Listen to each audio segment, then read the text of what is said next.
So my name is Dr. Sarah Rogers. I'm here today with Cindy Phillips, and we're going to talk today a little bit about fragrance and how fragrance affects all of us as well as Cindy in particular. So thank you for coming. Thank you for having me. So how do you feel when you're exposed to fragrance? Ill, achy, sick, like I have the flu. Really? And how long does that exposure need to take in order to have that experience? Depending on what I'm around, it can take anywhere from a few hours if I can get into fresh air to actually a day or two before those effects are gone. And how much fragrance do you have to be exposed to in order to feel that reaction? Very little.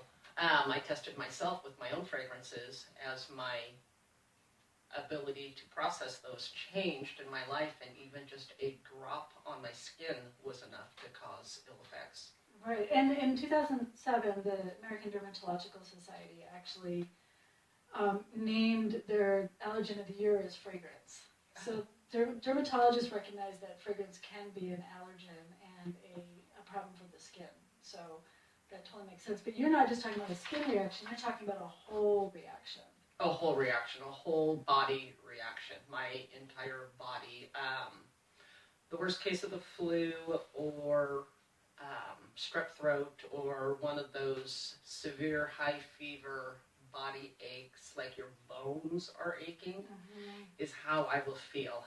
Sometimes I can't touch my skin because it hurts and it radiates all the way into the bones. Wow. In my body.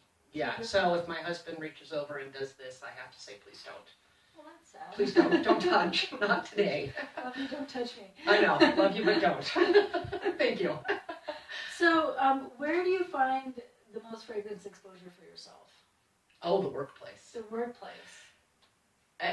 Any social setting, any place, really. Right. Even, amazingly, some doctor's offices who... I always find that to be kind of surprising. But any workplace, even the grocery store that has the housewares, that puts the fragrances in and the candles and the... Right.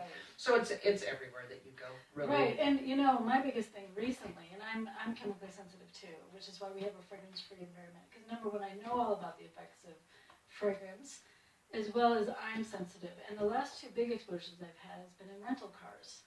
Oh. And I don't usually get headaches, and the last headache I got was going home to visit my mom and my sisters, and we rented a car, and I had some other things going on that day, but we rented a car, and there was fragrance in there, and there was fragrance in the bathroom that I had gone into before, those little spray things that make everything smell nice, and I haven't had such a bad headache. I couldn't visit with my family that night, because my headache was so severe, and it really puts a damper on being able to be social. It puts a total damper on being social because I will do something. I did a road trip with some girlfriends, and then we were flying home. And it's funny, you don't think about things until that time approaches. And then we are there and thinking about coming home the next day, and then I start to have almost a panic attack because I'm realizing, what if I get stuck sitting next to or surrounded by the two people that use the scent boosters in their laundry detergent? Right. That could put me down literally. If I was sitting for 3 hours in that close proximity, it would probably put me down for 3 or 4 days. Right. Easy 3 or 4 days of unable to function illness. Right, and I've said this, and you've come up with this too, is that fragrance is sort of like secondhand smoke. The person who's exposed doesn't choose to smoke, but they're still getting that ill effect, and I call it secondhand fragrance. Correct, because I cannot stop breathing. Right. So I have to, it's unfortunate. Right, so some people might think fragrance is being part of being nice to other people, not realizing they could actually create harm to other people just by putting something on as fragrance, whether it's laundry soap, or as you said, those dryer sheets and those extenders they're now putting in the laundry, or putting on some fragrance. And the term fragrance is actually proprietary, so for each company. So you don't have to disclose what's in it. There could be 20 extra chemicals in there that can cause reproductive harm to unborn babies. Correct. It can cause harm to, if it's estrogen, so that's estrogen men don't need to be exposed to, or boys, or girls. Correct. And there's other things in there like allergens and potentially neurotoxins as well, depending on what they do. So there's a lot of reasons not to wear fragrance, but especially that you're trying to be nice to other people by letting yourself smell nice, but actually you could be causing some problems. Some huge problems. I will also, sometimes it's like my tongue gets fat and then I can't speak. And I get tongue-tied and have to speak very slowly. And I'm in a profession where I sit and present legal documents to people.